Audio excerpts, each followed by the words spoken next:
February 1945. In the heart of the Pacific, the island of Iwo Jima emerged like a volcanic scar between the burning skies and the sea cut by destroyers. To the Japanese high command, she was invincible, a natural fortress perfected by imperial engineering. Tunnels, bunkers, machine guns buried like the roots of an empire that refused to die. From General Kuribayashi to the last Marines on the ground, there was a quiet conviction. Americans would bleed to exhaustion, and the island would never fall. That belief, shaped into concrete and honor, was about to be turned to ashes. What Japanese strategists saw as underground security would reveal its true nature under a weapon that respected no steel, stone, or pride. Flamethrower tanks, designed in Hawaiian workshops, assembled by anonymous workmen and powered by nitrogen and napalm. These vehicles didn't just penetrate the island, they set it on fire from the inside out. This is the technical and moral account of the moment when a doctrine based on sacrifice was swallowed up by a new warlike reality, the supremacy of innovation over resistance. Because on Iwo Jima, heroism meant something that could not be met with bayonets, liquid fire. But before we dive into the technical backstage of this battle, there is a statistic that defines the entire invisible logic of this story. Iwo Jima lasted 36 days. The United States suffered more than 26,000 casualties. Japan, almost total annihilation. But among thousands of guns, planes, and Marines, just 8 flamethrower tanks were responsible for more than 30% of Japanese deaths on the island. 8 machines, 8 mobile flames. In silence, they made their way through 17 miles of tunnels and turned a fortress into a red-hot trap. An entire doctrine, built on honor, trenches, and sacrifice, was undone by what the Japanese considered an accessory, fuel, under pressure. If you value the truth behind wars and believe that historical memory is more powerful than any weapon, please consider supporting this project with a like and your subscription. Your support allows us to continue to reveal stories like this, where it's not heroism that changes war, but the ability to imagine the unthinkable. In the minds of Japanese commanders, Iwo Jima was not just a strategic position, it was a test of faith. Every meter of the island should be defended with the body, with the soul, and if necessary, with death. General Tadamichi Kuribayashi, an engineer, Bushido code knight, and connoisseur of Western culture, knew that he could not beat the United States by brute force, but he believed he could beat them morally. His doctrine was clear: turn the island into a sacrificial altar. The order was to hold out to the last man, not to use the tactics of mass suicide attacks, but to kill as many Americans as possible before they fell. There would be no large banzai loads. There would be silence, patience, and shooting from inside the rock. For the Japanese Empire, dying with honor was the only acceptable form of defeat. And on this point, Kuribayashi was exemplary. For months, he personally oversaw the digging of interconnected tunnels, the construction of underground bunkers, and the fortification of the island as if it were the emperor's own last line of defense. Its engineers cut through the volcanic rock with almost artisanal precision, creating passages as narrow as they are deadly, invisible to the eyes of reconnaissance planes. The strategy was clear: nullify American air superiority, deplete its infantry, and inflict such losses that a new invasion of mainland Japan would become unthinkable. In theory, it was impeccable, but there was a deadly flaw: the belief that war was still decided by courage, trench, and the will to resist. Kuribayashi did not believe in the machine as the protagonist of war.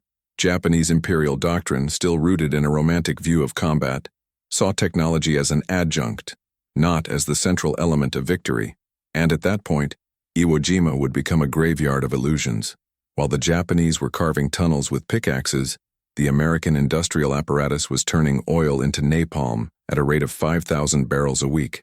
While imperial soldiers swore to die quietly underground, U.S. naval engineers worked continuously in hangars in Hawaii to adapt flamethrowers to armored tanks. The symmetry was cruel. On the one hand, faith and sacrifice. On the other, science and logistics. Historical irony was beginning to form in the underground of Iwo Jima. Kuribayashi believed that the tunnels would give an advantage, but he did not know that ventilation, through which the air that kept his men alive entered, would also be the way through which the fire would enter. On paper, Japan still had numbers. More than 21,000 men positioned on the island, hundreds of heavy machine guns, thousands of mines, and improvised explosives. The plan was to cause at least 20,000 American casualties before falling. But the doctrine that guided this plan ignored one factor. The United States was not just sending soldiers. They were sending an industrialized civilization into full gear. It is at this point that it is worth pausing. By 1944, the United States was producing more than 50,000 tanks a year. Japan, just over 1/200. If this statistic surprised you, comment below with absolute power. It sums up what was about to happen. Because Iwo Jima wouldn't fall for American courage, it would fall for production. Kuribayashi was aware of the material disparity, but believed that the moral superiority would pay off.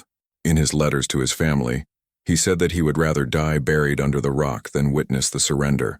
But what he didn't know, what no Japanese general knew, was that at that very moment, civilian workers in Honolulu were testing prototypes of high-pressure flamethrowers mounted on Sherman tank chassis, equipment that was not designed to fire bullets or shrapnel, but heat, constant, dense, liquid, uncontrollable heat. While Kuribayashi's soldiers prayed in the dark of their trenches, the CBH-1 tanks were being filled with nitrogen and gelatinous gasoline, prepared to incinerate the air in the caves before the enemy even saw them. And here begins the real ideological collapse. The fortress that was made to withstand everything had not been made to withstand fire.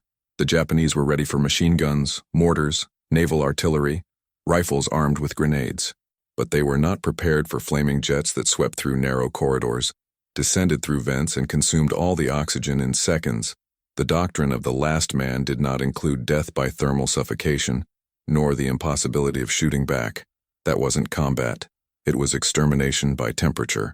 General Holland Smith himself, commander of the American offensive, would declare years later that no weapon was so decisive in reducing Iwo Jima as the flamethrower tanks. And yet, as the fighting intensified, there was still a belief on the Japanese side that the fire would not pass, that the concrete would hold up, that the pillboxes, buried 10 meters deep, would withstand hell. But hell was now pressurized. The mentality of the empire, the one that had resisted on Guadalcanal, on Saipan, on Tarawa, would be tested as never before, and not by a frontal attack, but by an invisible force, a flammable liquid projected from 90 meters away, which converted courage into ashes in less than 10 seconds. Iwo Jima, which was supposed to be the greatest symbol of resistance, was about to become the greatest example of the mistake of underestimating the industry. But the tanks had not yet landed, and Kuribayashi still believed, because for him, war was made up of men and bayonets.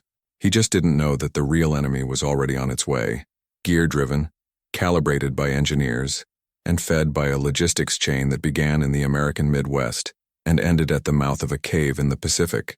The next part of this story will reveal the birth of this weapon and why it forever changed the way an island is defended. The surface of Iwo Jima was just an illusion. The real battlefield was buried.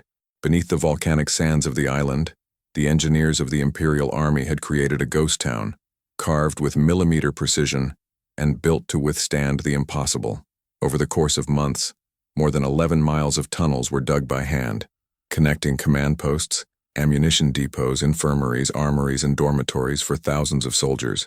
The entrances were invisible, many hidden in natural rocks or camouflaged with artificial vegetation. Each bunker had on average 1 meter of reinforced concrete, capable of absorbing direct impacts from 155mm howitzers. Japanese engineering bet on depth, silence, and patience. Unlike conventional defenses that were concentrated on the coast, Kuribayashi ordered the defenses to be concentrated on the interior of the island, abandoning the beach to save men and force the enemy to penetrate prepared territory. It was a fortress designed not to prevent the landing, but to destroy it upon entry. The Japanese artillery, consisting of more than 300 pieces of various calibers, was buried and mounted on rotating rails that allowed it to fire in multiple directions, retreating to reload and avoiding direct counterattacks. The infantry, distributed in alternating positions, avoided crowding and prioritized crossfire. Each compartment had at least 2 escape routes, allowing soldiers to disappear after firing. The island had been converted into an armored organism, made to slowly bleed the invader. In terms of traditional military logic, the defense of Iwo Jima was a masterpiece. It was based on the conservation of force, the refusal of direct combat, and maximum efficiency of resources. With just over 21,000 troops, Kurobayashi expected to sustain fighting for months. Underground hospitals treated the wounded out of sight of American planes. Narrow galleries were used to transport unexposed ammunition, and even water, scarce on the island, was stored in isolated compartments in case of prolonged siege. This infrastructure was not only functional, it was a monument to the Japanese belief that imperial soil would never fall without unthinkable cost. It was also, unwittingly, the perfect scenario for a new kind of war, a war that the Japanese had not foreseen, either technologically or psychologically. All this underground armor was based on a premise, that the attacks would come from outside, that the bombs would fall from above, that the Marines would advance across the surface, and that every meter of sand would be fought over with grenades, gunfire, and bayonets. But what Japanese doctrine did not consider was that the attack would come from within, that heat would replace explosion, that the oxygen from the galleries would be the enemy's weapon. Every tunnel, every vent, every ammunition chamber, all these spaces designed to protect became natural conduits of fire. The ventilation system, essential to keep the soldiers alive below the ground, would be the ruin of hundreds of them when jets of pressurized napalm began to be launched directly into these entrances. The architecture of the defense, made to resist impact, could not withstand heat. The concrete that absorbed splinters crackled under extreme temperature. The logic of the static fortress collapsed in the face of a weapon that did not need to aim, only ignite. Each enclosed space became a thermal trap. No escape, no line of fire, no combat.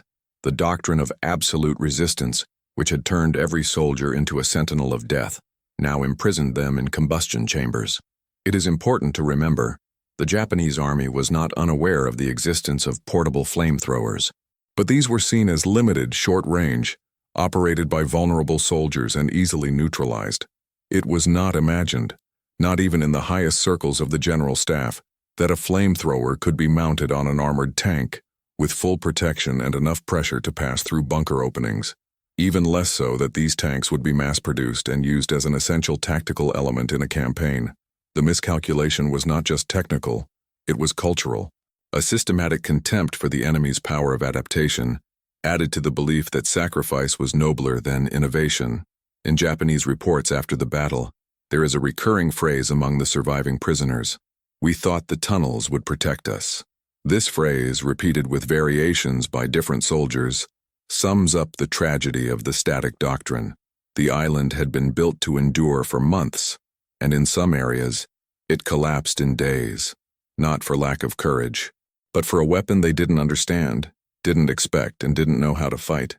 The underground of Iwo Jima, the pride of Japanese defense engineering, would become the ultimate symbol of a war that was changing phases. The trenches gave way to heat, the silent waiting, to the sound of fuel vaporizing under pressure. The walls, once a refuge, became an oven. And the next stage of this transformation was being assembled, not on the battlefield but hundreds of miles away, in military hangars in Hawaii. What the Japanese called invulnerable, the Americans were about to turn into fuel. Literally. In the conception of the Japanese High Command, Iwo Jima was ready. The island had been converted into a virtually impenetrable bastion, a point of friction so painful that it would force the Americans to reconsider the idea of invading Japan's main territory. They were prepared for aerial bombardments. Craters would be useless against buried tunnels. They were prepared for naval attacks. Their coastal batteries, disguised and mobile, had been trained to open fire and disappear. They were even prepared for hand-to-hand combat, ambushes inside the trenches and sabotage in position. But they were not prepared for what they could not conceive: tanks that did not fire projectiles, but liquid fire. Japanese doctrine, shaped by tradition and discipline, made the gravest mistake of any rigid structure, underestimating the enemy in the name of its own certainty. From the first clashes in the Pacific, reports about the use of American flamethrowers began to circulate among Japanese troops. Portable equipment with limited range used by vulnerable soldiers and difficult to replace. The conclusion was unanimous: weapons of psychological terror, not effective in the practical field. A secondary instrument, dangerous to operate and with limited impact. That assessment, based on the early M1 and M2 models used in Tarawa and Saipan, wasn't technically wrong, but it was dangerously outdated. The Imperial Army did not consider, Even as a hypothesis, the possibility of seeing this weapon evolve beyond infantry, the idea of an armored tank, armed with a flamethrower capable of projecting napalm for more than 90 meters, was simply absent from his tactical predictions. The doctrinal focus still revolved around the idea of passive resistance in fortified environments, and the only concern about American tanks was the type of ammunition they would use, never the type of fuel. The reliance on the concrete and the depth of the tunnels created a false sense of security. The structures were robust, yes, but designed to withstand impact, not continuous heat. The camouflaged entrances, the vents essential for air circulation, and the narrow passages between the bunkers acted as perfect conduits for the flaming waves that would be released days later. The very efficiency of Japanese engineering became its Achilles heel. The tunnels, connected to facilitate internal travel, have been transformed into a chain combustion network. The strategy of hiding to survive was turned into tragedy. Hiding became the cause of death. It is at this point that the War of Doctrines reveals its cruelest face. While the Japanese relied on morale and soil, the Americans relied on data, tests, and prototypes. While Kuribayashi cultivated silence as a weapon, laboratories in Hawaii teemed with pressurization experiments, jet calibration, and fine-tuning the composition of napalm. Japanese doctrine prepared to engage men with rifles, not to engage machines with incendiary fuel tanks. The misperception was not only technical, it was philosophical. Japanese generals still believed that the war was, above all, an expression of courage. That man surpassed the machine by faith, honor, determination. The idea that a war could be won by the design of a spray nozzle was inconceivable. But America, at that point in the war, no longer fought only with soldiers. It fought with engineers, with statisticians, with workers. Fuel, steel, and calculation had become more potent weapons than bayonets and slogans. Iwo Jima would be the stage where this difference would become visible and fatal. Japan's refusal to accept American adaptability would be costly, and it was not an isolated mistake. The same technical contempt that had led Japan to ignore armored flamethrowers was the same that had led Germany to underestimate the production power of the United States. A 1942 German intelligence report estimated that the Americans would only be able to produce 10,000 tanks a year. 2 years later, the United States was delivering more than 50,000. If you were surprised by this discrepancy, comment below. Shocking data. The underestimation was chronic, and the American response, always silent, until the moment of impact. On Iwo Jima, this impact had not yet begun, but it was getting closer, with a technical name, CBH-1, and with a silent promise to turn tunnels into furnaces. In the next part, we will see how this weapon was born, not in elite laboratories but in improvised hangars under pressure, between screws, oxygen tanks, and workers who knew that time was a weapon. Because when doctrine fails, it is the industry that responds. In the beginning, there was no manual, just an idea, urgency, and the certainty that the next battle would require something that didn't exist yet.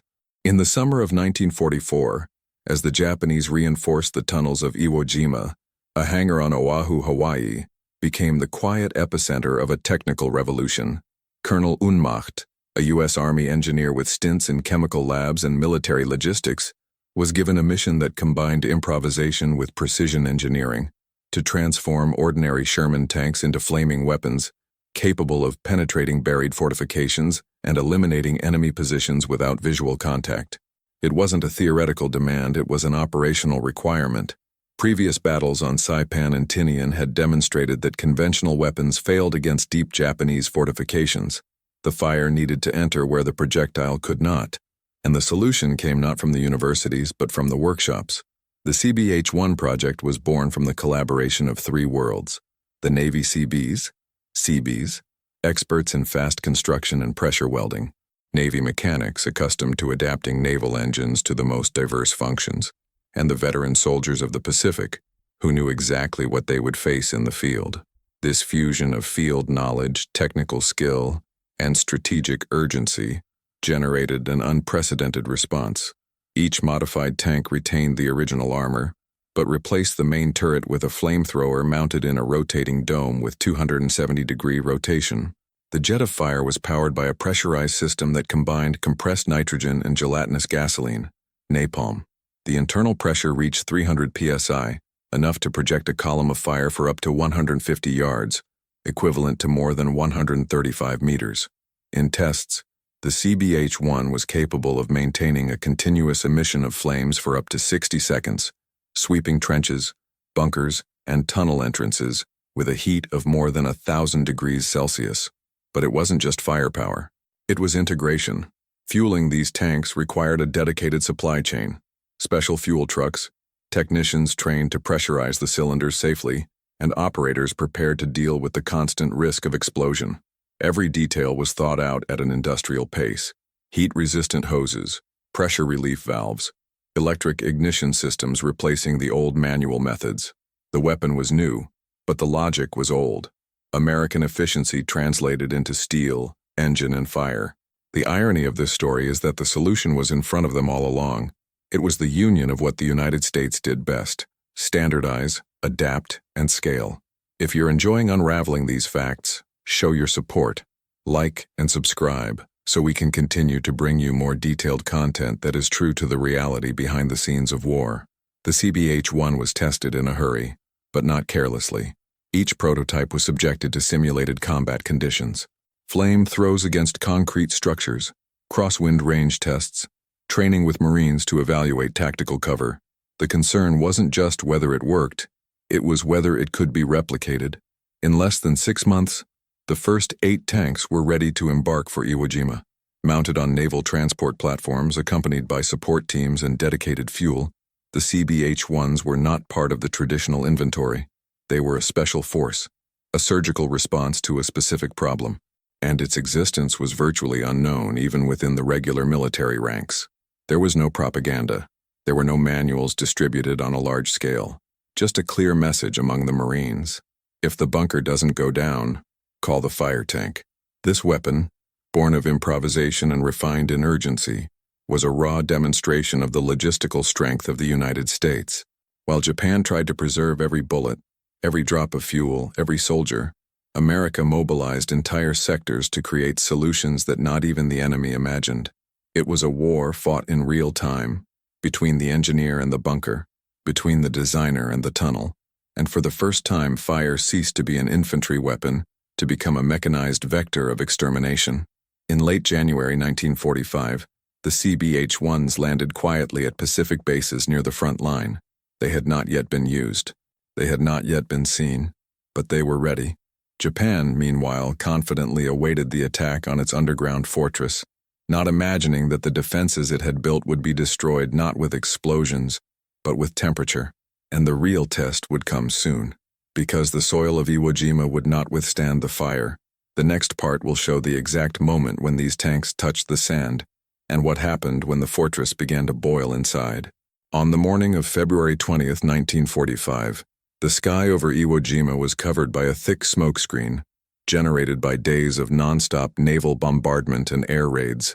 The black sand, saturated with blood and gunpowder, vibrated under the tracks of the tanks approaching the northern sector of the island. Among them, advancing in a controlled file, were 8 different vehicles. They did not carry cannons. They did not display conventional ammunition in sight. Instead, each one bore a modified dome over the tower, from which emerged a long, menacing tube, connected to invisible inner cylinders. They were the CBH-1, and on that day, fire would cease to be a symbol to become a method. The first target was a hidden bunker at the foot of an elevation called Hill 382, part of the sector known to the Marines as the Kill. The previous attacks had been repulsed with severe casualties. The Japanese positions were buried, camouflaged, and crisscrossed by firing zones that were almost impossible to flank. But the CBH-1 didn't need to aim accurately, just get closer. When the tank stopped about 40 meters from the bunker's entrance, the momentary silence was broken by a high-pitched metallic noise that no soldier in the field had heard before. It was the sound of nitrogen being pressurized inside the ignition system. A second later, the tube released a jet of incandescent napalm, which shot through the air with a low, almost hissing whistle, until it collided with the rock around the entrance. The fire didn't explode, it spread. He entered the crevice as if he were conscious, licking the inner walls with temperatures above 1,000 degrees Celsius. Inside, the screams came first muffled, then ceased. There was no exchange of fire. There was no confrontation. In less than 15 seconds, the bunker was neutralized. The CBH-1 advanced to the next point. The scene was repeated. And again. And again. That day, in a single sector, 3 of the flamethrower tanks eliminated 7 Japanese positions that had been holding out for more than 48 hours. American troops, witnessing the devastating effect, began to adapt their tactics, making room for the CBH-1s to advance ahead of the infantry as instruments of clearance. But it was the psychological impact that changed the course of the battle. On the Japanese side, accounts captured by radio intercepts and later by surviving prisoners revealed the sheer shock in front of the new weapon. Many did not know what had hit them. Some believed it was some gas. Others described flames that pierced the stone. A Japanese official wrote, "The fire enters through the ground. You can't hear it, you don't see it. You only feel the heat, and then nothing." For the first time, soldiers of the Imperial Army, trained from childhood never to retreat to fight to the death, began to abandon positions.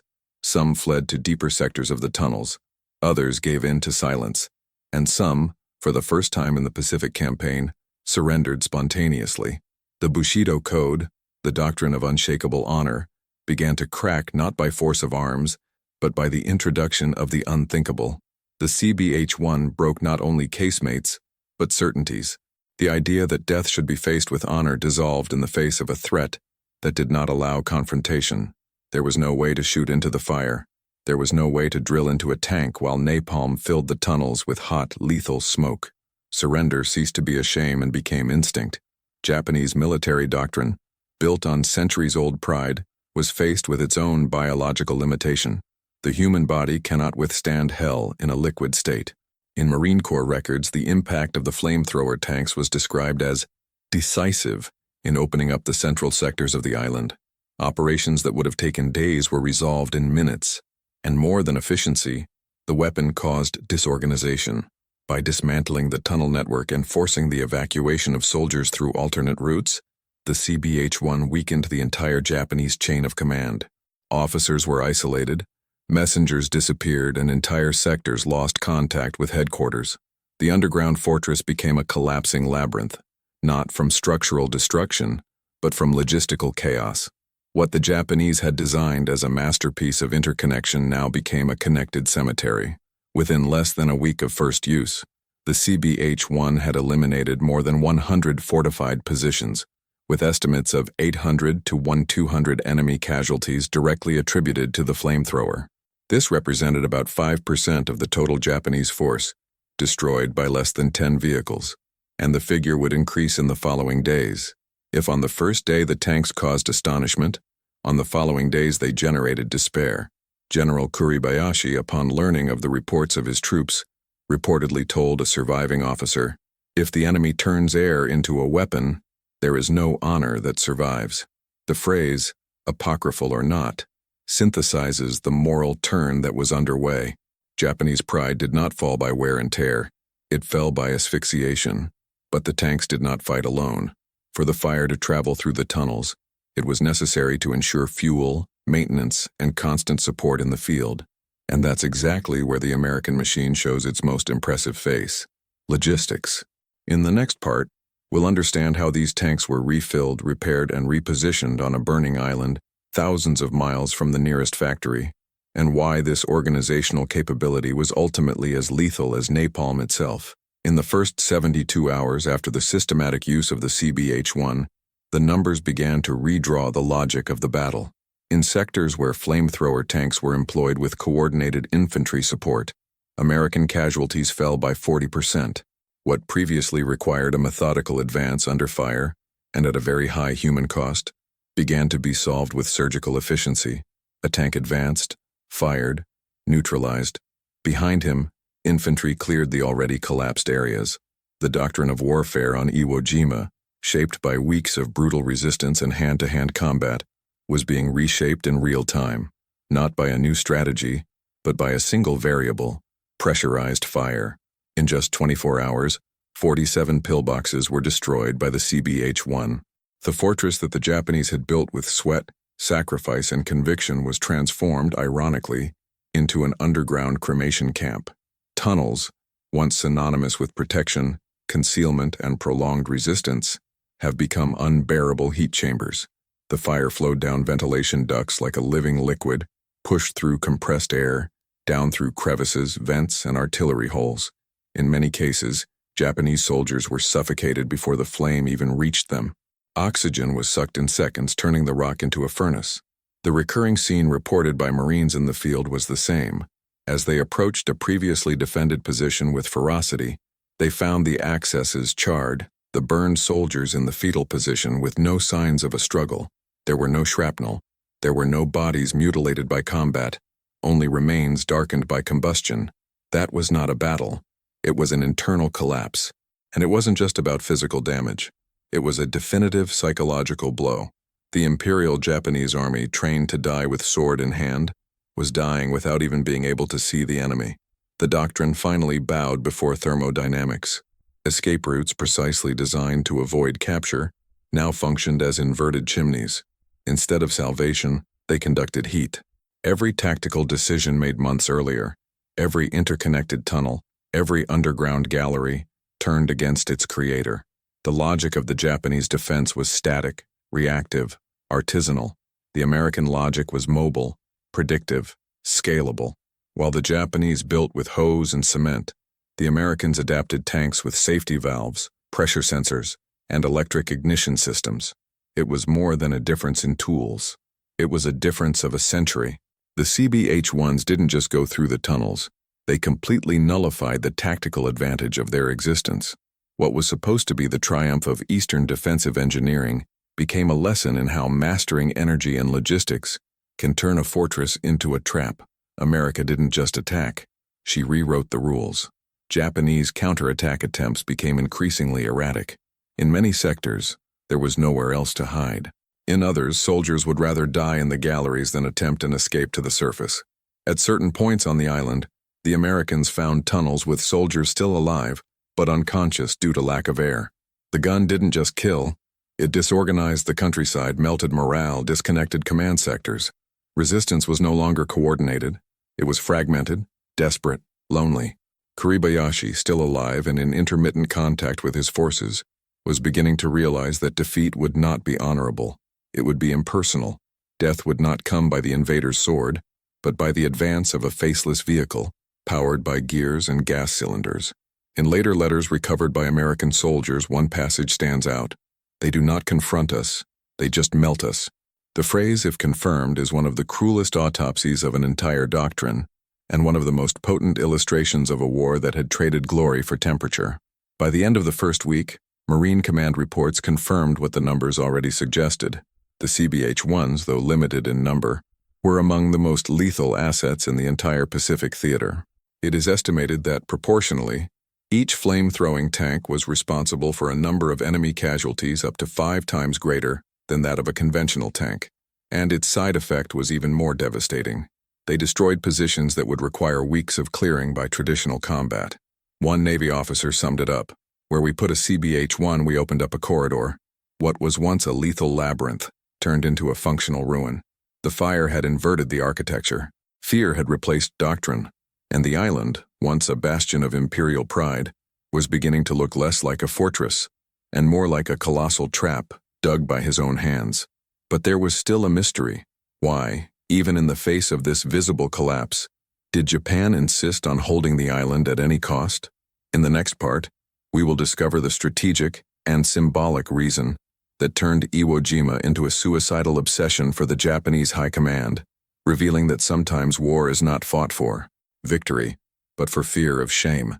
The documents recovered after the battle reveal an enemy who was no longer fighting for victory, but for the maintenance of his own identity.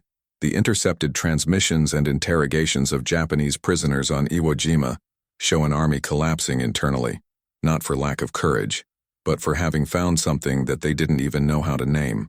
Lieutenant Hiroshi Yamada, captured after the destruction of his underground command post, said in a low voice and empty eyes, "It was not war. It was smoke and heat. We couldn't see the enemy. We could only feel death coming through the tunnels." He was not a deserter. He had fought in Guam, in Saipan, in Tarawa. It survived 3 campaigns, always faithful to code. But on Iwo Jima, Yamada gave himself up. not out of fear of death, but because I no longer knew what it meant to resist. The accounts he and other prisoners provided converged on the same point. No one had been trained for it. Samurai doctrine did not provide for weapons that evaporated oxygen. Honor did not teach what to do when the earth shook, and suddenly everything turned to embers. In the words of another captured officer, "We would rather run outside and be killed by bullets than be boiled alive." The image is raw, but necessary. It shows the psychological breakdown of the doctrine that underpinned the entire Japanese war effort, the belief that suffering could be converted into glory, as long as it was faced with dignity. But dignity does not survive combustion. There was no possible resistance against something that could not be touched, targeted, faced. It was a moral, ethical, cultural collapse. The Japanese warrior, shaped by the idea of noble death, was faced with impersonal death. And this anonymous death without duel, without combat, without chance of retribution, corroded the soul before burning the body. In the American field, this rupture was not perceived with poetry, but with effectiveness. The reports of the Marines, pragmatic and objective, noted a significant increase in the number of positions abandoned before the attack. "The fortress no longer resists as before," noted a sergeant after the third day of using the CBH-1. "They flee. They don't react. They disappear." The enemy, once unpredictable and suicidally aggressive, was now retreating. The unthinkable happened, and there was a technical reason behind it: the unpredictability of the jet of fire. Unlike predictable artillery blasts or frontal assaults, the CBH-1 operated in silence until the moment of ignition. It was impossible to know where the fire would come from, and when it appeared, it was too late. A 90-meter jet of pressurized napalm went through entrances, holes, crevices. Nothing escaped, not even tradition. This shock was not unique to Japan. In Germany, intelligence officers followed up on reports on American campaigns in the Pacific. And, even in the face of the data, they kept their analyses anchored in outdated paradigms. In 1943, an Abwehr report suggested that the Americans could not sustain a multi-theater offensive for more than 6 months without jeopardizing armor production. But in 1944 alone, the United States produced 17,565 medium tanks, more than all German production between 1939 and 1945.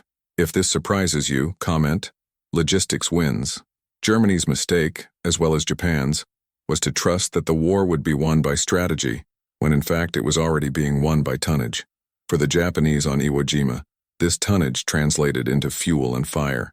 And for the men who were buried on the island, terror came not from landings or shootings, but from the silence that preceded combustion. Some reports describe soldiers locking tunnels from the inside, preventing wounded comrades from entering, not out of cruelty, but to prevent the airflow from carrying the fire inside. In extreme situations, the logic of war gave way to the logic of survival, even among men indoctrinated to die. And when this line is crossed, the war ceases to be technical. It becomes existential. This is the moment when the enemy stops fighting and begins to just resist. In a report dated February 25th, a Japanese sergeant writes in almost erased ink, "The island that would protect us now imprisons us. We are fish in a hot pot." This phrase, almost poetic in its desperation, symbolizes more than tactical defeat. It exposes the failure of faith in an outdated strategy. Modern warfare does not accept symbols, it consumes. Death now came by steel pipes, pressure cylinders, and fuel mixed with chemical wisdom. There was no glory, just heat. But Japan was not yet ready to admit defeat, and instead of retreating or preserving what remained, the High Command decided to hold the position to the end, sending coded messages of resistance and reinforcing the order never to surrender. Iwo Jima had become more than a position. It had become a symbol, and the symbols, even if they melt, are not easily abandoned. In the next part, we'll dive into the heart of this irrational decision and understand how Japan sacrificed thousands of men to keep an illusion alive, an illusion that American tanks had already burned for days. Long before the flames touched the volcanic soil of Iwo Jima, American victory was already being shaped on invisible assembly lines, operating quietly between remote islands and coastal deposits. What the Japanese faced was not just a flamethrower tank. It was the end result of a logistics chain that connected chemistry, engineering, and transportation with industrial precision. Each night, in makeshift workshops at bases like Pearl Harbor, civilian workers and military technicians worked uninterrupted 24-hour shifts. There was no break. Each CBH-1 needed more than 100 electrical connections overhauled, welds reinforced under extreme heat, and ignition tests calibrated to the thousandth. The tank was not improvised. It was handmade on an industrial scale. Each unit was subjected to individual tests, field simulations, leak control, validation of the rotation system, and recalibration of the cylinder pressure. Meanwhile, another sector worked quietly, the production of napalm. Contrary to popular belief, the napalm used on Iwo Jima was not produced directly on the front line.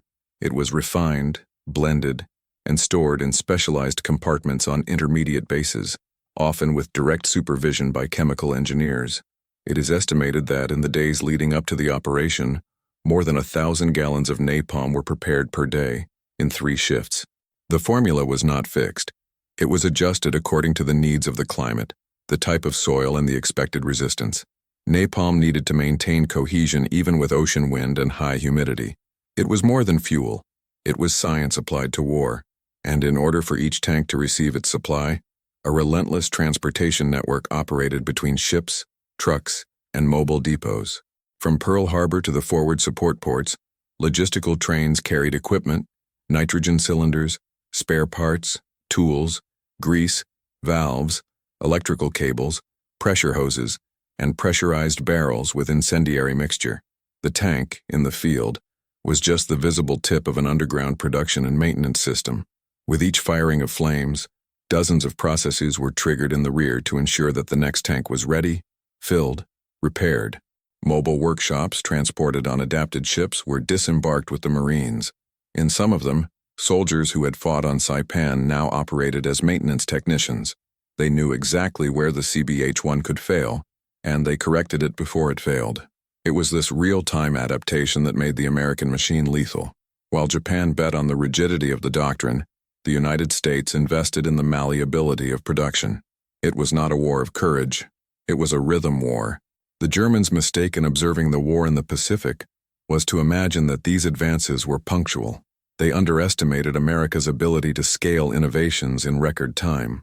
When reports about the mechanized flamethrowers reached German intelligence in March 1945, Wehrmacht officials called their use limited tactical. They did not know, or did not believe, that the United States had already begun converting new Sherman units to flaming operation, with superior range and extended autonomy. The American machine did not stop after the invention. It optimized. If something worked, it was multiplied, and the speed of this multiplication was unparalleled. A statistic ignored by the Germans sums up the disparity. In 1944, the U.S. produced 18 times more aircraft fuel than all of Germany. If this surprises you, comment, absolute power, because this difference in tonnage and octane and the ability to store and move fire, it was what, in the end, set the tunnels on fire and silenced imperial pride. Even more impressive was the predictability with which all this worked. There was no logistical improvisation. Each flaming tank had its assigned staff, its support convoy, its resupply schedule. If one tank was damaged, another replaced it in less than 4 hours. Damaged parts were not repaired, they were replaced. The concept of combat time has been redefined. While the Japanese struggled with what they had, the Americans struggled with what worked, and it always worked. The American soldier might not understand the chemical principles of napalm, but he knew that it was enough to activate the valve, and the fire obeyed. This operational confidence, this absence of doubt, was the real fuel of victory. But there was still an extra layer. Behind this whole chain there was a philosophy. The war was not just won by those who shot. It was won by those who delivered. And the United States had built, over the years, a culture of delivery. From the factories in Detroit to the hangars on Oahu, from the laboratories in Boston to the wharves of Saipan, there was a single line of production, that of relentless efficiency. Japan defended with honor. America attacked with spreadsheets. And it is this logic that explains why, even with few CBH-1s on the field, the Japanese felt they were facing a much greater force. They didn't fight tanks. They were fighting an entire civilization in war mode. But there was still one factor that Japan did not foresee: And that would reveal itself in the last days of the battle. The moral impact on the Americans themselves. What fire did to the enemy also marked those who operated it. In the next part, we will understand how the weapon that secured victory also carried an irreversible psychological cost to the men who used it, because not even the winning side emerges intact from a war of flames. As flamethrower tanks advanced, and their overwhelming impact on underground defenses became apparent, the U.S. Marines began to reconfigure their own tactics in real time. The amphibious assault doctrine, traditionally based on rapid movement, artillery suppression, and progressive infiltration, began to give way to a new approach, improvised in chaos but calibrated by direct experience. The absolute integration of infantry, combat engineering, and flaming tanks. At the heart of this transformation was a concept that would emerge in field reports with an almost informal name: corkscrew and burn. The metaphor was accurate. First, the troops surrounded a fortified position by oblique routes, clearing their way with smoke grenades, explosive charges, and heavy machine gun cover. This was the rotational movement, the bolt that held the enemy within his defenses. Then, the CBH-1 would enter and seal the fate with fire. The bunker was not invaded. It was charred completely, with the occupants still inside. The goal was not to capture. It was to neutralize permanently. This new form of combat required precision of coordination. The operators of the CBH-1 began to operate in pairs with field engineers, who cleared the way, removed mines, mapped the accesses, and marked the priority tunnels with fluorescent paint. Gunners positioned 75mm guns with an exclusive focus on diverting the attention of Japanese scouts as tanks approached via secondary routes. The infantry, previously the spearhead of operations, became the shield and escort of the new central weapon. Fire tanks were no longer support. They were the axis around which the battle was organized, and most tellingly, the Marines began to postpone raids on certain sectors until at least one CBH-1 was available. This was not caution. It was tacit acknowledgement that without pressurized fire, the tunnels were once again impenetrable fortresses. Another tactic that emerged with force was breach and clear, an improved version of urban warfare, applied to the underground. Reconnaissance troops advanced to the mouth of a gallery, confirmed the existence of ventilation or interconnection with other pillboxes, and then retreated. At the exact point identified, engineers installed demolition charges with a focus on depressurizing the chamber. After the explosion, the CBH-1 was positioned to project the flaming jet directly into the created opening, with an angle calculated to maximize thermal dispersion in confined environments. The sequence was simple but relentless. Locate, depressurize, incinerate. This method has drastically reduced cleaning time per sector.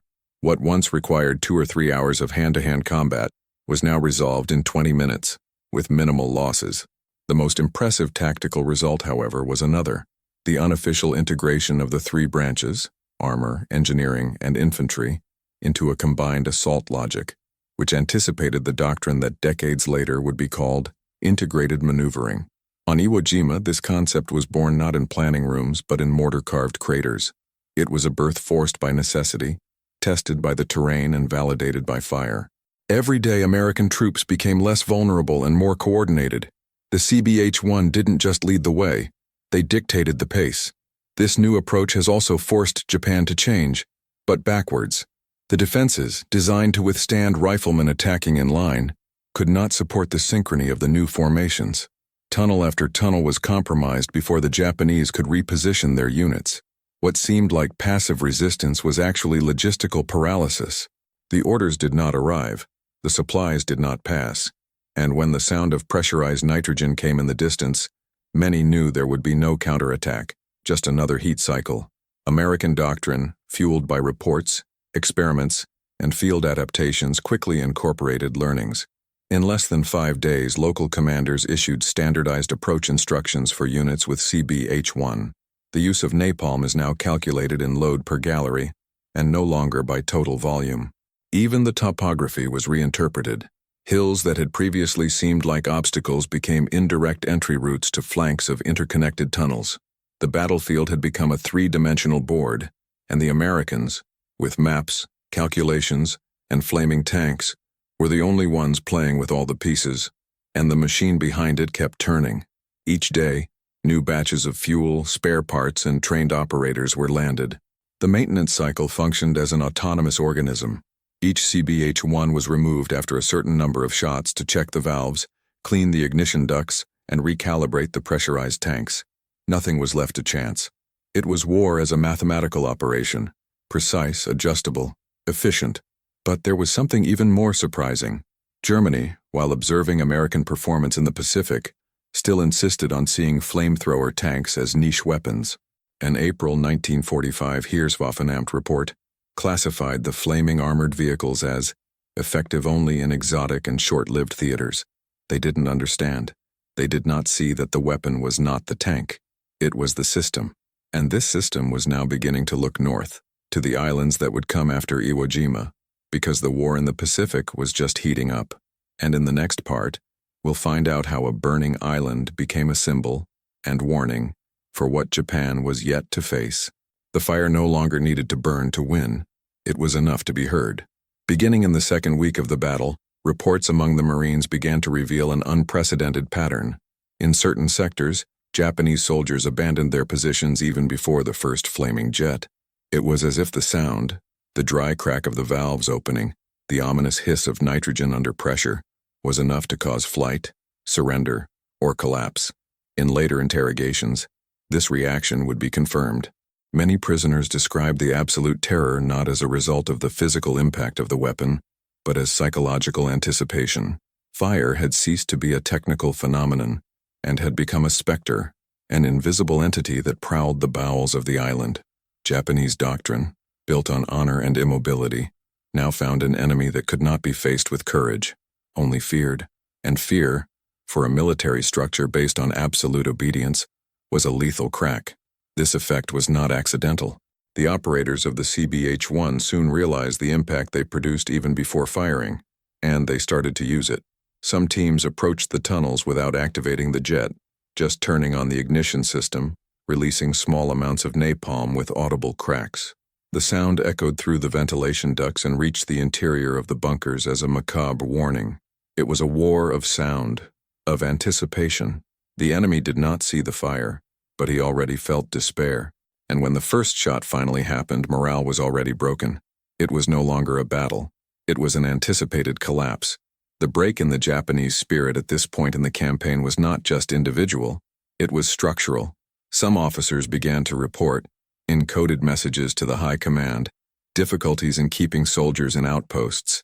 Veteran men, decorated, trained to die, refused to occupy sealed tunnels that had been targeted by flamethrowers in the previous days. Not out of cowardice, but because they knew what was coming. They knew that it was no longer an exchange of fire. It was about being incinerated alive, with no chance of response, no dignity, no witnesses. The perception of an anonymous death, without combat, without narrative, destroyed what was left of samurai logic. Surrender, previously unacceptable, became a less undignified way out. More than 200 prisoners were captured on Iwo Jima, a small number compared to the total number of Japanese troops, but immense compared to the previous pattern of resistance to the death. The discipline still existed, but it had been invaded by dread. On the American side, intelligence officials noted this change with a mixture of surprise and caution. Captain Edward Lamott, a field analyst, wrote in a report, "Fire seems to have become more effective than steel. There are sectors in which it was enough to position the CBH-1 near the entrance for the enemy to retreat. We are winning before we fight." This cold and pragmatic realization hit a much more complex reality. The war had changed its domain. It was no longer physical, it was emotional, and the United States, even without declaring it, was operating in the psychological dimension with unprecedented precision. This silent impact was reinforced by another factor: the absence of alternatives. The Japanese had no technical response to the CBH-1. They did not possess effective anti-tank weapons in tunnels, nor the ability to reposition units in a timely manner. Its radios, scarce and fragile, rarely operated clearly within the volcanic rock. The chain of command was fragmented, and in the absence of command, fear thrives. Isolated soldiers made individual decisions: to flee, to lock tunnels, to retreat to the interior of the island. These decisions, although small, disarticulated the defensive system. The fortress was beginning to crumble from within. Colonel Yahara, who would later be captured on Okinawa, stated in interrogation, "What defeated our islands was not the number of tanks, but the silence before the fire. We lost when our soldiers started imagining the heat." This phrase, coming from a veteran strategist, reveals the depth of the moral breakdown. This is not a numerical defeat. It is the anticipated perception of defeat, the moment when the soldier ceases to believe that he can resist. And at that point, the battle is already lost, even if the casualty count hasn't started yet. This is where one of the cruelest ironies of technological warfare emerges. The more efficient the weapon, the less necessary its direct application becomes. The CBH-1 has become, in some quarters, more powerful by its presence than by its action, and that redefined the battlefield. It was no longer physical destruction that determined advancement. It was emotional destruction. The bunker did not need to be blown up. It was enough to be threatened. The tunnel did not need to be burned. It was enough to be appointed. It was the birth of a new doctrine, not declared but felt, the war for the collapse of morale. And while the United States operated this new kind of dominance, Germany watched from afar and did not understand. In a March 1945 report intercepted by the British, German high command officers still described flamethrower tanks as localized, short-lived threats, effective only on fixed terrain. They didn't know, or didn't want to know, that the weapon had already passed the physical field, which now cast a shadow over the enemy's decisions, and that, silently, he had already won battles that never needed to be fought. But there was one last territory to be conquered, the post-war period, because if fire had won on the field, it would also leave deep marks on those who wielded it. In the next part, we'll discover how the weapon that quietly destroyed the Japanese resistance began to take a psychological toll on the American soldiers themselves, men who, even if they won, would never forget what they saw burning. Hill 382 was not just a geographical elevation. It was the last symbolic bastion of northern Iwo Jima, where samurai doctrine had decided to dig its own grave. Carved from volcanic stone with the precision of an inverted temple, it housed the largest concentration of interlocking casemates on the entire island. There, General Kuribayashi had ordered the construction of an underground network of total resistance. 3-tiered galleries, ammunition stockpiled for weeks, alternating air points, crossfield machine gun nests. Each access was a trap, each opening a mistake. The first Marines who tried to advance there days earlier were met with infernal discipline. Precision shots followed by absolute silence. Nothing seemed to move. Everything was ready to kill. The hill seemed invincible, but it was there that the CBH-1 would be pushed to its limit and the fortress to collapse. The Americans knew that the combat would be different. Intelligence indicated that the Japanese had reinforced ventilation ducts with cast steel plates. Soldiers had repurposed naval armor plates to cover openings exposed to the ground, and some tunnels had been retreated, with false entrances used as booby traps. But the CBH-1 did not attack like the men. He was not looking for openness. He made one. The first offensive began with heavy artillery at 300 yards, only to force the defenders into shelter. Then 2 units of flamethrower tanks advanced in a zigzag pattern, protected by smoke cover. Each one carried enough napalm for 5 cycles of attack. But the surprise came when the first jet hit the target. The fire bounced off the metal protection and spread laterally without penetration. The Japanese had learned, but not for long. Engineering teams quickly identified the thermal contact points between the steel plates and the concrete walls. Contrary to what the defenders imagined, the metal did not block the fire. It only slowed it down. The heat accumulated, expanded across solid surfaces, and found its way through microscopic fissures. In less than 10 minutes, the internal temperature of the pillboxes rose to unbearable levels. The concrete began to crack. American thermal sensors recorded internal chain collapses. The pressure made the steel doors bend, and when the second fire cycle was triggered, the plates, now incandescent, turned into ovens. There was no more resistance possible.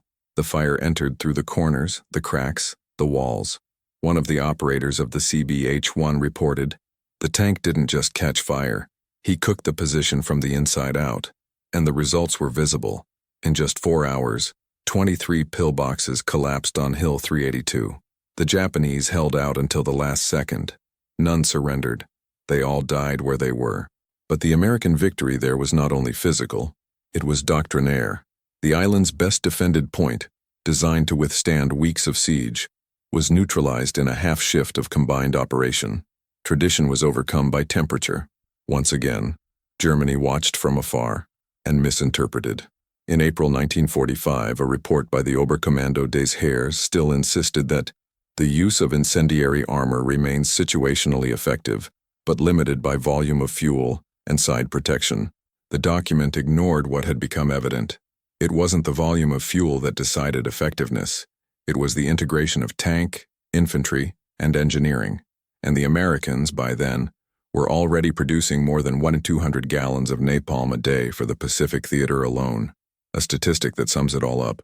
The USA, in 1945, had a capacity to produce incendiary fuel 22 times greater than Germany's. If this number surprised you, comment, "Logistics wins," because this war was decided more by tubes, workshops, and reservoirs than by bayonets or trenches. But there was something even more symbolic about that hill. When American troops finally entered the charred tunnels of 382, they found something they had never seen before.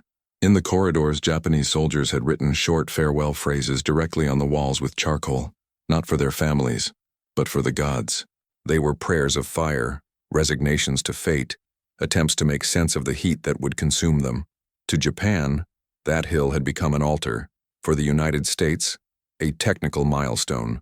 And at the exact point where these two visions met, the brutal truth of modern warfare emerged. It is not always the bullet that kills. Sometimes, it's the system. The victory on Hill 382 consolidated the CBH-1 as the most effective weapon on the front. No position after that day held up with equal tenacity. The very nature of resistance began to change. The fire didn't just destroy concrete, it destroyed the belief that anything could stop the American machine. But there was one last layer to be revealed. What these tanks left behind. In the molten walls, in the irretrievable bodies, in the smoldering craters. In the next part, we'll discover the traces that the CBH-1 left on Iwo Jima, marks that wouldn't be erased even with victory. Despite the near-mythological power attributed to the CBH-1 flamethrower tanks after their devastating performance on Hill 382, what lay behind the lines was less glorious and far more human. The machinery that breathed fire with surgical precision at the front depended, in the rear, on a mechanical ecosystem that was sensitive, laborious, and permanently under tension. With each combat journey, the American machinery had to balance not only fuel and ammunition, but time, wear, and tear, and chance, because the CBH-1, with all its grandeur, also broke, and it broke frequently. The fuel lines, through which gallons of pressurized napalm passed, suffered clogs caused by poorly filtered combustion residues. Ignition valves failed in environments with extreme humidity. The side armor, slightly modified from the Sherman's chassis, was vulnerable to oblique impacts, and the turret's 270-degree rotation, while revolutionary, required manual recalibration after each intense firing cycle. In the daily technical reports, it was common to read the same phrase, functional but unstable unity. Keeping one of these machines in operation required at least 4 technicians per vehicle, 3 shifts a day, 2 hours of maintenance for every hour of use. Napalm, produced in large volumes, needed to be transported in sealed drums, stored in cooled areas, and stirred frequently so as not to lose viscosity. Recharging fuel required extreme care. A sealing error could generate internal explosions. Electrical connections, more than 1 to 100 per tank, had to be checked one by one after each mission. The result of this complexity was straightforward. Of the 8 CBH-1s initially mobilized to Iwo Jima, on average, only 4 were active per day, half, and even these 4 operated under constant risk of partial breakdown. But the American machine compensated with another strength, predictability. Knowing the limits of the system, the officers structured a redundant logistics. Mobile workshops were set up less than 500 meters from the front line. Trucks transported spare parts as if they were ammunition, and Navy CB soldiers, field engineers, were given specific instructions on how to improvise technical solutions if a failure occurred during the advance. There was even a protocol for evacuating tanks with a breakdown in a hostile zone, smoke launcher, cross cover, vertical operator evacuation. No failure was surprising, because every failure had been foreseen, but the mechanical challenges weren't just operational, they were also psychological. CBH-1 operators, unlike conventional tank crews, carried not only explosive cargo, they carried the moral weight of what they carried. Many reported bouts of anxiety, extreme fear of accidental fires, and a constant sense of isolation within the ranks. "We were part of the military, but nobody wanted to be near our tank," Sergeant Alan Bowers said in an interview decades later. Maintaining these tanks didn't just require wrenches and welding. It required silence, focus, and nerves of steel. Still, even with all the structure, even with all the calculations, the CBH-1 failed at critical moments. There were at least 5 documented cases of total breakdown in the field. In one of them, the tank was immobilized 80 meters from an active casemate. The crew was evacuated and the vehicle ended up exploding after being hit by a mortar. The scene served as a bitter reminder. Even the most advanced of weapons has its breaking point. And when that point is reached, the whole logic of superiority bows to the physical reality of friction. These limitations, however, did not diminish the impact of the tanks. They only contextualized it. Technology, as disruptive as it is, still depends on human persistence, and Iwo Jima revealed this with brutal clarity. With each advance conquered with fire, there was a canvas tent in the rear, where 22-year-old technicians dismantled valves with trembling hands. With each tunnel taken, there was a logistical map with supply routes scrawled in graphite. The fire that swept through pillboxes was lit long before, by anonymous mechanics, engineers, and operators, and each flame had a cost. The Germans' mistake, once again, was technical, but also cultural. In their contempt for American mechanics, they saw fire tanks as unstable improvisations. In part, they were right. The CBH-1 was unstable, broke. He needed constant support. But what the Germans didn't understand is that America didn't design weapons to last on their own. They designed systems to keep weapons running. The tank was not the unit. It was the set. And in this set, even fragility was foreseen and absorbed. General Hans Jaschonek, in a February 1945 analysis, wrote, "The Americans seem unconcerned about the complexity of their vehicles. Its excess of logistics is its weakness." Little did he know that this excess was, in fact, the differential, because while the German tanks broke down without parts, the Americans already had a replacement in the next truck. While a Tiger II needed 10 days to return to service, a CBH-1 was repaired in 4 hours.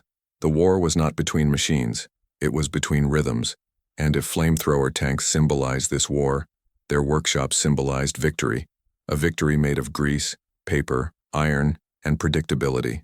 But there was one last aspect to be revealed, a detail ignored by the technical reports but engraved in the memories of those who survived, because even if they won, the tanks left traces, and in the next part, we'll dive not into the data, but into the human marks that the fire has engraved on those who conducted it. On February 23, 1945, as the eyes of the world turned to the image of Marines flying the American flag on Mount Suribachi, a man advanced silently among smoldering craters and charred corpses on the northern plain of Iwo Jima. His name was Herschel Woody Williams, a corporal in the 21st Rifle Company. He did not drive an armored tank, nor did he command a platoon. He carried on his back an M2A17 portable flamethrower, a 32-kilogram piece of equipment fueled with napalm, capable of emitting a burst of fire of up to 6 seconds. In theory, a supporting weapon. In practice, a death sentence for anyone who dared to use it in the open.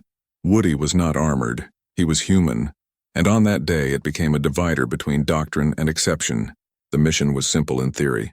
Advance 150 meters in the open field and neutralize 7 Japanese pillboxes interconnected by tunnels that prevented the advance of the tanks. The CBH-1s couldn't get close. The terrain was rough, stony, too narrow. Mechanized napalm had won Hill 382, but on that stretch, victory would depend on a man on foot. Protected by 4 volunteer Marines, 2 of whom would die minutes later, Woody crawled, ran, crawled, fired jets of fire at vents and steel doors, retreated, reloaded, and returned. Alone, he neutralized position by position. Each bunker was a sealed universe, and each blast of napalm a final sentence. What makes Woody's story extraordinary is not just the act, but the context. In the midst of the most mechanized warfare in history, at the most heavily fortified point in the Pacific, victory over structures designed to resist technology came at the hands of a single man with a fuel tank on his back. His performance was not part of a plan, it was a brutal improvisation, accepted out of necessity and executed with precision. "I didn't think about courage," he would say years later. "I just knew that if we didn't do that, no one would get out of there alive." With each advance, Woody exposed himself to rifle fire, grenades, and mortars. The Japanese knew that he was the key element and redoubled their efforts to shoot him down. At one point, an explosion threw him 3 meters from the entrance to a bunker. He stood up, burns on his arms, and continued. Napalm, thick and viscous, flowed over the stone corridors like a tongue of artificial lava. The temperature of the explosions was sufficient to vaporize the air in the underground passages. The samurai doctrine, based on physical and mental resistance, had not foreseen this type of threat, because that kind of threat was someone they didn't expect, a Virginia farmer, now a living instrument of industrial warfare. The Medal of Honor awarded to Woody Williams was the only one given to a flamethrower operator in all of World War II, but its history was, for decades, overshadowed by the deeds of the great divisions, the generals, the tanks. What few realized at the time was that the American effort worked precisely because it allowed the extremes to coexist. On the same battlefield, tanks created by Hawaiian laboratories operated alongside improvising men with deadly tools in their hands. The war was won by this fusion, the system and the individual, the gear and the heart. By the end of that day, 7 pillboxes had been neutralized. No tank was needed, and Japanese reports confirmed it. That position, considered impregnable, fell without a single traditional explosion. Only the fire was enough, and it wasn't the fire of a machine. It was that of a man who refused to back down. That's the irony of history. While the Germans focused their doctrine on the perfect machine, heavy tanks, complex gears, impenetrable armor, the Americans won with systems capable of withstanding failures, improvisations, and ordinary men in extraordinary situations. Herschel Williams was not part of an elite. It had no revolutionary design, but it was exactly he who made the advance in that sector possible. And if there's one statistic that sums up this contrast, it's this. While Germany designed tanks that took 300 hours to manufacture, the U.S. trained men like Woody Williams in less than 30, and it only took one of them to turn the tide. If this statistic impressed you, comment on absolute power. Because on this battlefield, the power didn't come from the tank. It came from the courage that carried it. But Woody's story is just one of hundreds. In the following days, similar reports would emerge from other sectors of the island. Men operating flamethrowers under heavy fire, clearing a path where not even steel could. Napalm had become the language of advancement, but it was the operators, human, vulnerable, flammable, who translated it into victory. And there was something else that this story would reveal.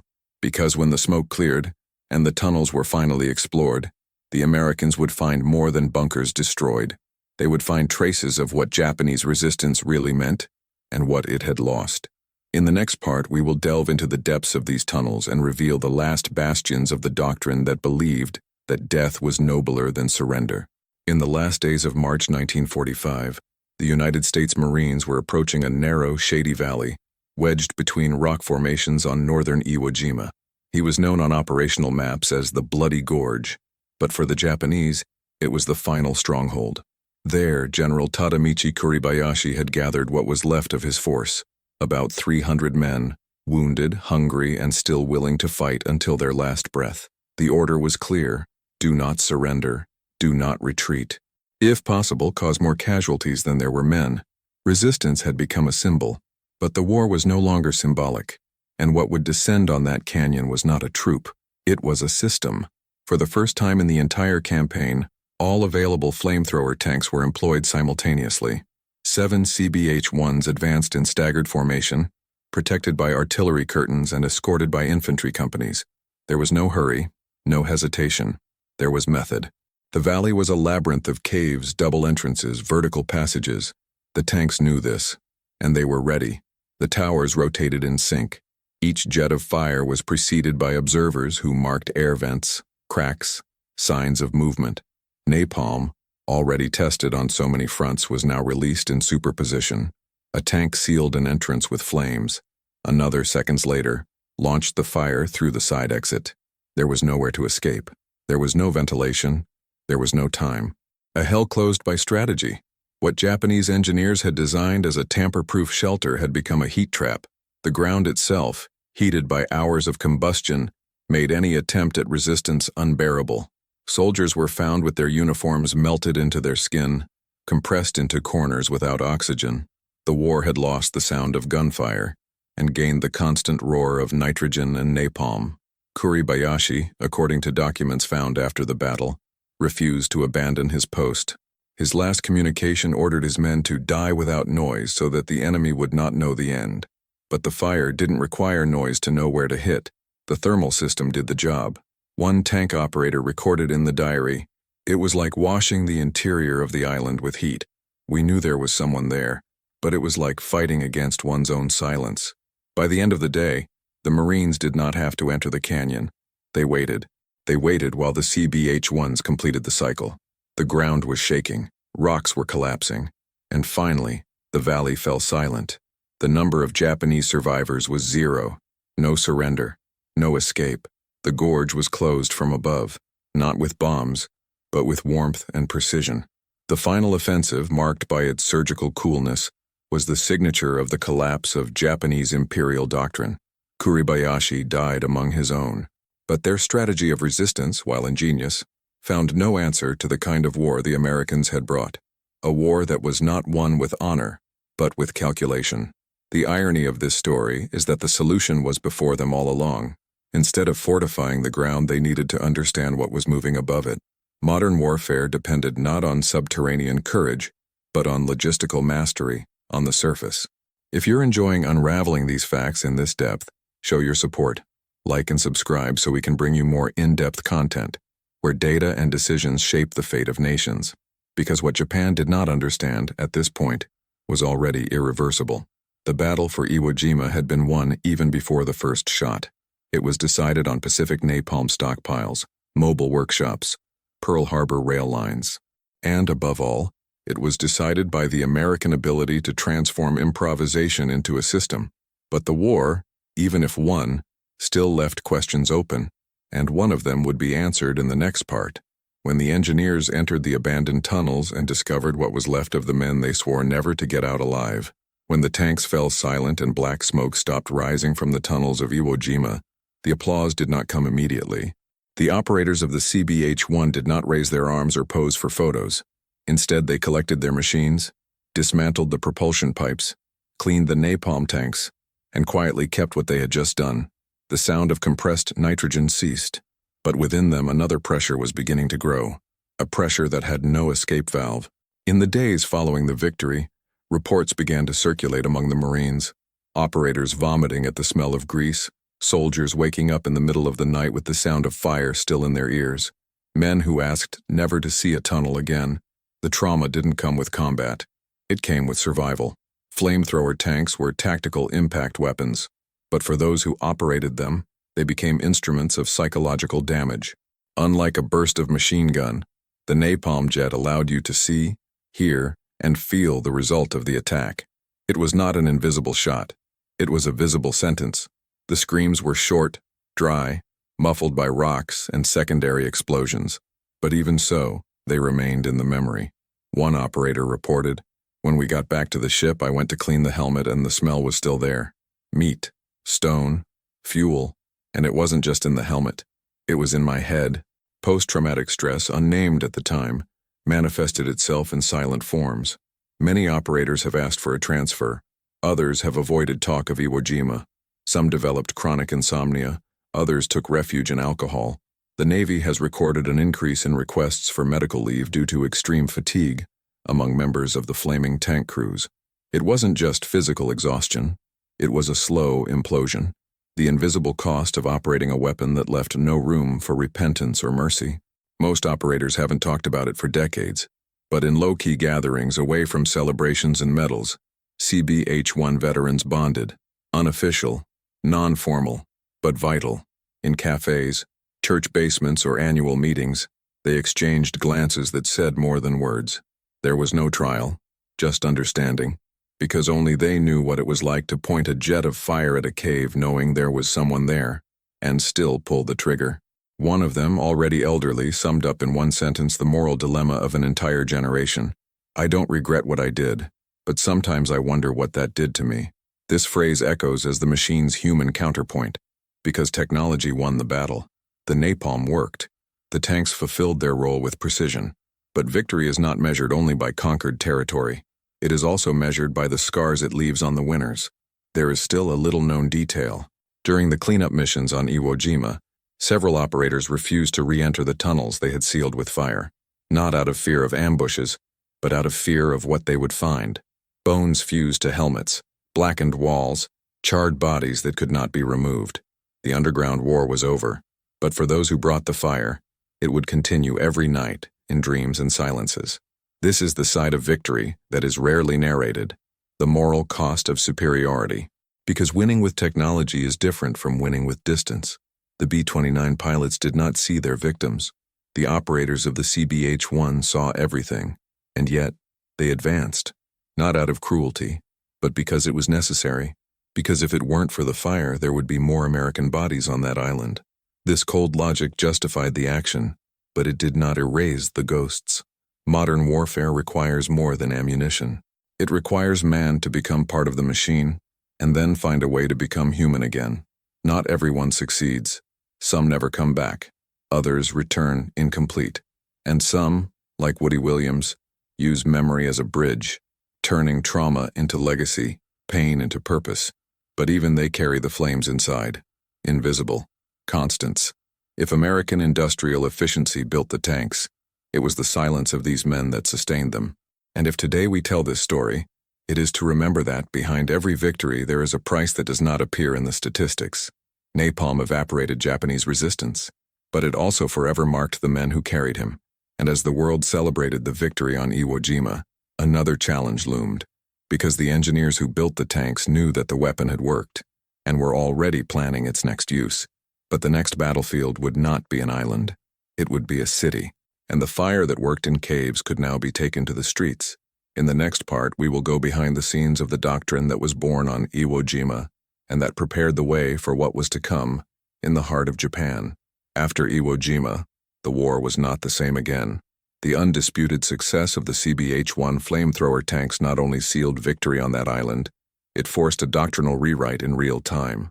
For the first time since Guadalcanal, the U.S. Marine Corps discontinued its tactical manuals to formally incorporate the centralized use of flaming weapons as the primary instrument of fortified resistance breaking. The tank, which until then had been seen as an infantry support or instrument of forward advance, had proved to be more than a mobile shield. It had become a platform for tactical conversion, a machine capable of turning trenches into tombs and hiding places into thermal extermination chambers. And this turn was not only symbolic, it was institutional. In April 1945, just weeks after the battle ended, the Army Infantry School at Fort Benning began the first tests of integration between engineering companies, mechanized infantry, and flaming tanks. The goal was clear: to replicate the efficiency demonstrated on Iwo Jima in other scenarios, including urban ones. The Army, which had previously viewed flamethrowers as auxiliary weapons, now planned armored battalions with specialized training in underground combat and thermal suppression operations. The CBH-1 model, born of improvisation in Hawaii, became the official prototype of a new generation of tanks for assaulting fortifications. It was the beginning of a new strategic thinking: win without penetrating, break without entering. The logistical impact was also immediate. To support the CBH-1, mobile napalm supply platoons, advanced maintenance teams for propulsion systems, and field thermal tagging systems have been created. The corkscrew and burn doctrine, hitherto an improvised tactic, became part of the Marines' advanced training programs. War learned from what worked, and what worked on Iwo Jima was more than fire. It was the integration between industry, logistics, and adaptation in combat rhythm. The transformation was also cultural. The Marines began to think of their advances based on the presence or absence of flaming tanks. Operating time, fuel flow, reloading patterns, all of these came to be considered as important as the number of soldiers available. War, previously centered on man, began to be restructured around the machine, not as an isolated protagonist, but as a catalyst for decisions. Field reports demonstrate this new paradigm. A company commander wrote, "We no longer attack without CBH-1. What used to require 2 companies now requires a tank. And where the tank goes, the resistance disappears." This impact reached the high commands. In June 1945, General Holland Smith, one of the key leaders of the Pacific Campaign, sent a memorandum to the Joint Chiefs of Staff advocating standardization of flamethrower tanks as a permanent part of each rifle division. The argument was relentless. With 8 tanks, they had neutralized more than 30% of the Japanese force on Iwo Jima. The cost-benefit ratio was undeniable. And more than that, the psychological factor multiplied the effect of the weapon beyond his physical capacity. It wasn't just destruction, it was moral rupture. The success was so resounding that it even influenced the development of new weapon systems. The Army has begun tests with flamethrowers attached to light vehicles, such as the Jeep, for rapid incursion missions. Prototypes of remote-triggered flamethrowers began to be designed for use in urban areas. And behind the scenes at the War Department, ethical debates arose about the large-scale use of such weapons in future conflicts. The line between efficiency and brutality was beginning to blur, but strategic logic prevailed. If it worked on Iwo Jima, it could work in Okinawa, or even in Tokyo. The CBH-1, an adaptation made urgently in the Pacific, had become a symbol of a new model of warfare. It was no longer numerical superiority that decided. It was technical integration, the ability to transform need into a system. The tank is no longer just armor. It became language. And the United States, with its adaptable industrial park, showed that it could speak this new language better than any other army of the time. If the Japanese once believed that control of the terrain and individual courage were enough to stop the Americans, now they faced a reality in which neither concrete, nor rock, nor silence offered shelter. The fire came from everywhere, and it didn't just burn the flesh. He burned ideas, doctrines, myths. The empire based on moral resistance had found its antithesis, a machine that would not back down, because it did not need to understand honor, just take orders. But while the success of the CBH-1 was consolidated in the military ranks, another front was organized, an even quieter one. Scientists, engineers, and strategists gathered the reports from Iwo Jima, cross-referenced data on temperature, fuel volume, and thermal dispersion, not to improve the tank, but to adapt its logic to an even larger scale. The war was changing phases, and the next gun would have no wheels. It would have wings. In the next part, we'll look at how the lessons learned from the flamethrowers on Iwo Jima paved the way for the development of the weapon that would end the war, not by exhaustion, but by total annihilation. The fire doctrine was just beginning. 40 years after the muffled screams in the tunnels of Iwo Jima, 2 men met in silence. One was U.S. Sergeant Robert Meza, a logistics operator who had accompanied the CBH-1 flamethrower tanks from boarding in Hawaii to the heat of the volcanic crater. The other, former Japanese Lieutenant Koshi Yamada, one of the few surviving officers of the 312th Defense Battalion, had witnessed from inside the caves the day the fire descended on the rock. The meeting, organized by a historic reconciliation initiative among Pacific veterans, took place in a low-key ceremony in Honolulu, away from the press and without official speeches. Only 2 men, facing each other, marked by the same fire, but on opposite sides of the torch. Meza had in his eyes the memory of engineering, maintenance, the pressure of 300 psi that moved the tanks. Yamada carried in his paused words the terror of hearing the jet of fire approaching, running through the ventilation cracks that they had sworn to protect their lives. They did not exchange accusations nor apologies, just memories. Yamada told how the doctrine taught how to resist to the death, but did not say what to do when the enemy did not want to fight hand-to-hand, only to eliminate space. Meza explained how the logistics behind the tanks required work shifts that did not allow us to think about the human impact, only the efficiency of the operation. And when they talked about the moment of the attack, a heavy silence settled. It was not guilt, nor pride. It was the weight of reality that survived both. For the Marines, the CBH-1 tanks had been a tactical revolution. For the Japanese soldiers, a formless terror. But for the men who witnessed them, there was only one certainty. Technical victory never replaces the value of life. Yamada revealed that in his unit, more than half of the soldiers had preferred death by grenade to surrender or fire, and that many of those who survived never spoke about what they saw there again. Meza confessed that for years he could not approach ovens or barbecues. The smell of fuel mixed with the meat transported him back to the hell of the island. Both had scars, but at that moment, between trembling hands and tired eyes, They decided to seal a pact, to remember the dead without turning their memories into political weapons or trophies of honor. Just memory, only humanity. The most impactful thing was not what they said, but what they avoided saying. Neither mentioned victories or merits. None exalted courage, doctrine, or mission, because there, outside the battlefield and the ideological trenches, what was left was the tacit understanding that no war is just in detail, only necessary in context. The fire, which had once torn them apart, now united them in a bitter but shared memory. And that's perhaps the ultimate irony of Iwo Jima. A battle fought with machines, cement, and napalm ends in a silent handshake between two men who survived not because they won, but because they stopped fighting. Meza and Yamada went their separate ways after their reunion. One returned to the United States to continue projects supporting veterans, the other to Japan, where he began to give lectures on reconciliation and the horrors of war. Both, however, kept in touch. Letters exchanged over the years spoke of family, losses, doubts, never of battle, because it, contrary to what many believe, did not end in 1945. It continued in nightmares, memories, and silences.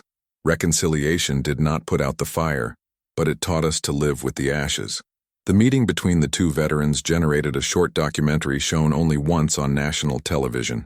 One scene remains. Meza, looking at the horizon, says that the greatest victory he ever had was shaking hands with someone he once tried to kill. Yamada, next to him, just nodded, and in that gesture, the war ended for them. Not in the treaties, not in the statues, but in the understanding. The story, when told without hatred, reveals not heroes but survivors. In the next part, we will look at how this quiet survival became an institutional legacy, and how the world, looking back at Iwo Jima's incinerated past, learned to design the future of its wars with a new principle. It is not enough to win technically. It is necessary to understand humanly. Iwo Jima was the end point of one era, and the silent beginning of another. The underground fortress built to resist steel collapsed in the heat of an idea. The CBH-1 flamethrower tanks, born not in the barracks but in makeshift workshops by naval mechanics and civil engineers, proved an uncomfortable truth. Courage without adaptation is only martyrdom. The Japanese doctrine, based on static resistance and honorable death, collapsed under the pressure of a logic that was not on the battlefield, but in the supply chain, in the rotation of industrial shifts, in the rapid integration between concept and application. At the end of 36 days, the island that should have been an eternal bastion of tradition became a monument to the consequences of rigidity. The collapse was not just military, it was ideological, because what burned on Iwo Jima were not just bodies and tunnels, but the myth that human will alone could stop the wheels of modern warfare. The lesson is clear. Logistics determines strategy. The volume exceeds the position. And the real power lies not only in who pulls the trigger, but in who fills the ammunition, calculates the range, and adapts the weapon to the next trench. As German General Alfred Jodl stated after the war, we were not defeated by the American troops. We were defeated by American production. If you value rigorous research, the memory of those who fought, and the truth that emerges from the ashes of history, support our work with your like and your subscription.